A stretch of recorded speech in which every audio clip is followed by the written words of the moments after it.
À la une de l'actualité, la visite du président américain au Kenya. Barack Obama a pris part au sommet mondial de l'entrepreneuriat aux côtés de son homologue Uhuru Kenyatta. Retour progressif de la sécurité dans le 3e arrondissement en Centrafrique, c'est un constat de notre correspondant Hubert-Marie Djamani.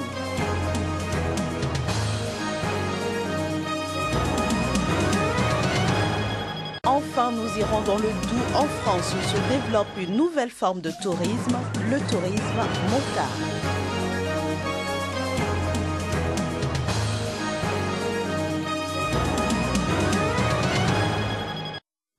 Madame, Monsieur, bonsoir et bienvenue dans cette édition. Barack Obama poursuit sa visite au Kenya, pays de son père. Le président américain était avec son homologue Uhuru Kenyatta au sommet mondial de l'entrepreneuriat à Nairobi. Il a saisi cette occasion pour plaisanter sur ses origines kenyanes. Reportage.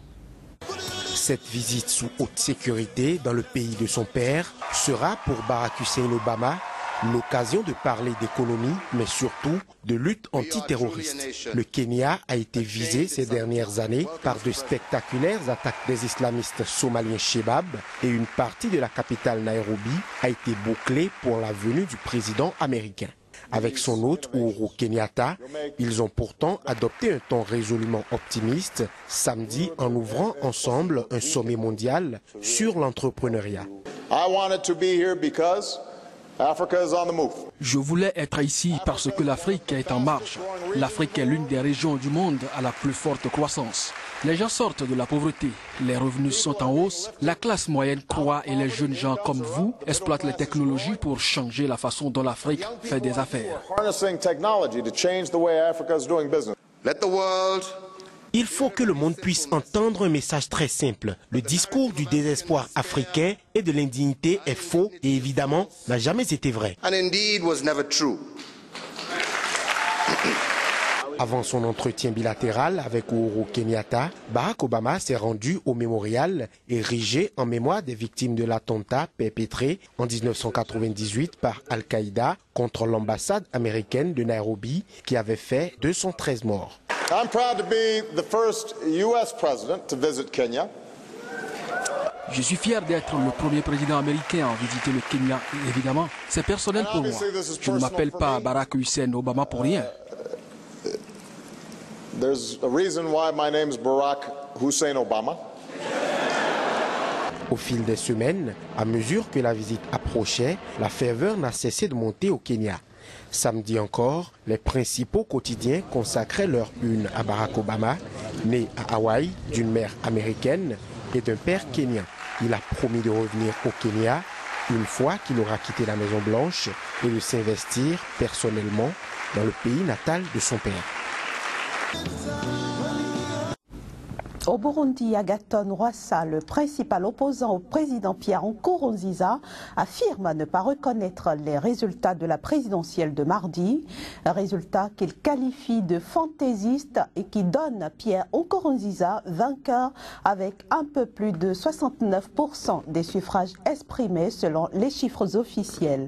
Agathon Rwasa, arrivé deuxième au scrutin, appelle à la formation d'un gouvernement d'union nationale qui aurait pour mission principale de préparer des élections libres et démocratiques.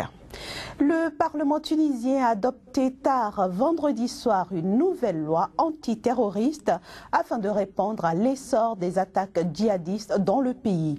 La loi adoptée est très critiquée par la société civile qui décèle des menaces pour les libertés. Après 3 jours de débat et des heures de pourparlers vendredi à huis clos pour trouver le consensus sur le texte, les députés ont approuvé cette loi sur la lutte contre le terrorisme et le blanchiment d'argent par 174 députés pour 10 abstentions et aucun vote contre. Nous avons vécu ce moment historique et émouvant. Nous avons réalisé cet acquis béni avec l'adoption par les députés du Parlement de ce projet de loi. على هذا المشروع القانون مشروع قانون مقاومة الإرهاب. تعرفوا القانون هذا عنده أهمية كبرى لمكافحة الإرهاب Vous savez que cette loi est très importante dans la lutte contre le terrorisme. Elle va faciliter le travail des forces de sécurité intérieure et de l'armée nationale. Elle va aussi faciliter le travail des magistrats. Il y a des spécificités qui améliorent la loi de 2003. Ce vote est intervenu dans un contexte de menaces grandissantes après les attaques en juin à Sousse, où 38 touristes tués, et en mars au musée du Bardo à Tunis, 22 morts dont 21 touristes, revendiqués par le groupe État islamique. Ce texte remplace une loi antiterroriste de 2003, adoptée sous la dictature de Zine El Abidine Ben Ali et largement utilisée selon les défenseurs des droits de l'homme pour réprimer l'opposition, en particulier le parti islamiste Ennahda, alors interdit et aujourd'hui l'une des principales forces politiques tunisiennes.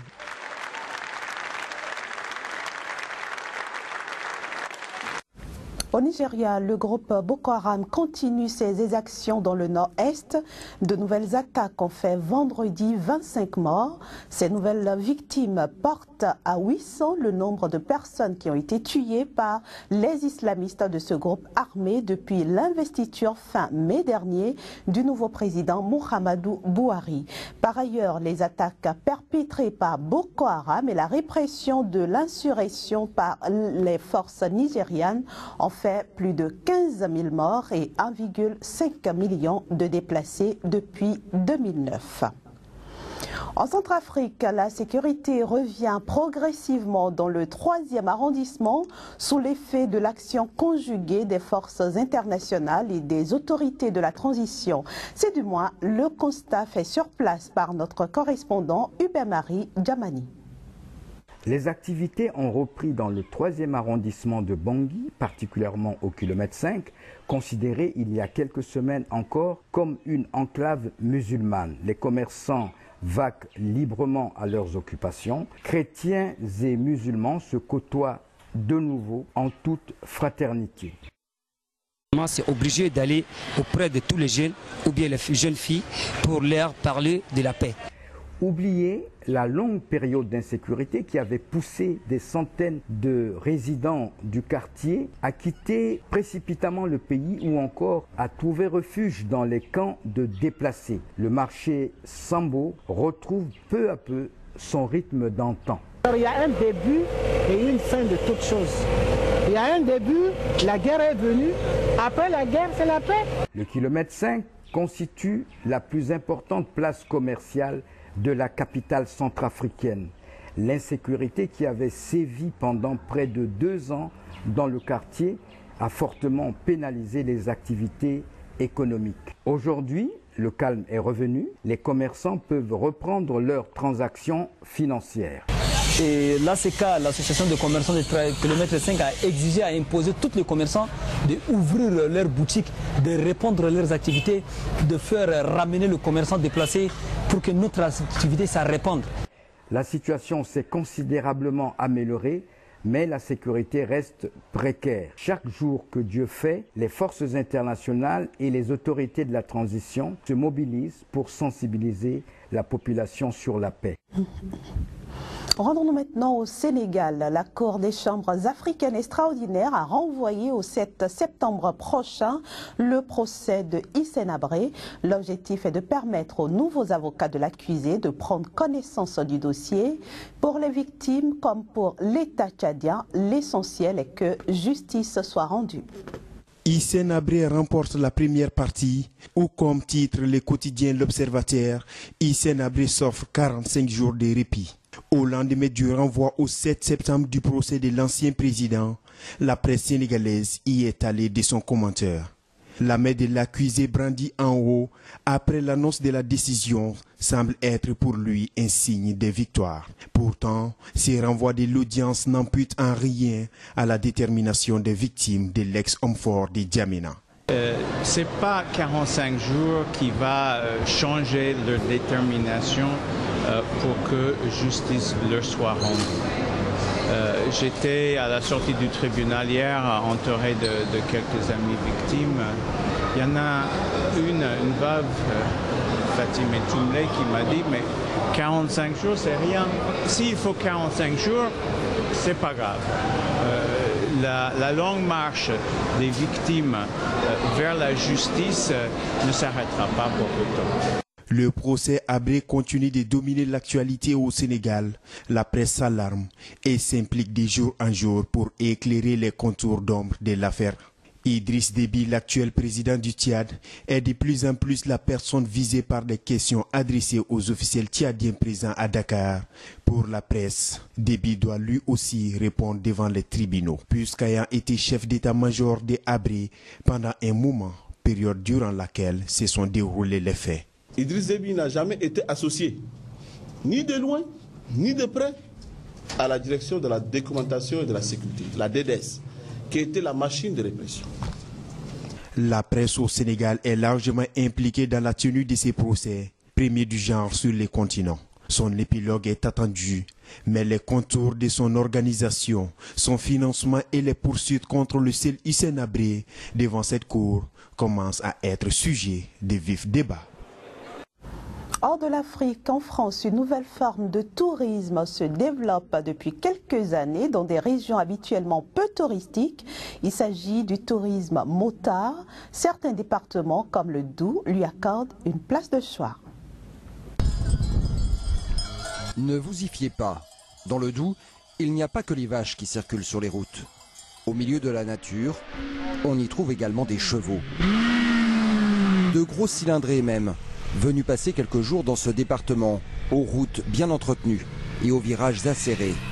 On part où il y a le vélo, on va faire le tour pour repartir là-bas dans ce sens-là. Jeff est le meneur des Chicken Rollers, un groupe de motards d'Annecy. C'est lui qui organise le tracé du périple. On va essayer donc d'aller à Mout, voir la source du Doubs. Ça fait 2 fois qu'on y va et c'est vrai que ça vaut le coup d'être vu. Voilà. J'ai mon oreille qui me gratte, excuse-moi. L'ambiance est bon enfant. Petit souvenir, oui. Et voilà. Et les machines bien différentes. Les 15 motards se connaissent depuis des années. Alors bien évidemment, entre eux les blagues fusent sans arrêt, notamment entre Robert, qui roule en BMW, et Gontran, Harley-Davidson. Et voilà, on peut plus causer. On peut plus causer. Ça fait du bruit et ça sent l'essence. C'est du gasoil, monsieur. Le groupe a déjà traversé plusieurs fois l'Europe. Et la France, ils la connaissent bien. Ce qui compte dans leur voyage, ce n'est pas tant la destination que la route qui y conduit. La philosophie du tourisme motard, en tout cas au sein de notre club, c'est de rouler relativement tranquillement, faire des belles balades entre amis, entre copains, des petits restos, des petits hôtels sympas, voir la nature, s'arrêter, prendre le temps. Voir la source du Doubs, avant de reprendre la route pour leur QG, un hôtel tenu par Martial. Et puis les motos, vous les mettez dans le garage. Un garage pour stationner, une salle pour sécher ses vêtements humides. Le temps qu'ils mangent, ils sont partis à sec. Tout le confort des motards est assuré par un label propre au Doubs. Motard bienvenue. Pour l'ambiance, on peut compter sur le propriétaire. Alors, il y a 15 ans, moi, tous mes collègues me disaient, mais travaille pas avec des motards, s'ils sont crados, ils sont alcooliques, ils font du bruit, machin. Moi, j'ai eu que du bonheur, j'ai jamais eu un souci avec un motard. Aujourd'hui, on est dans un monde qui est triste, le monde de la moto. C'est encore un monde qui sait s'amuser. Merci Martial. Merci. Attends. Oh là là, de la moto. Le Doubs se trouve au milieu du palmarès des départements touristiques de France. De l'autre côté du lac Léman, une ville a bien compris comment attirer une masse impressionnante de motards. Morzine accueille tous les 2 ans les Harley's Days. Plus de 10 000 motards fans de Harley-Davidson et 30 000 spectateurs viennent voir le défilé des gros cylindrés. Un succès à méditer pour les autres régions. Ce sera tout pour cette édition. Très bonne suite de programme sur Sika.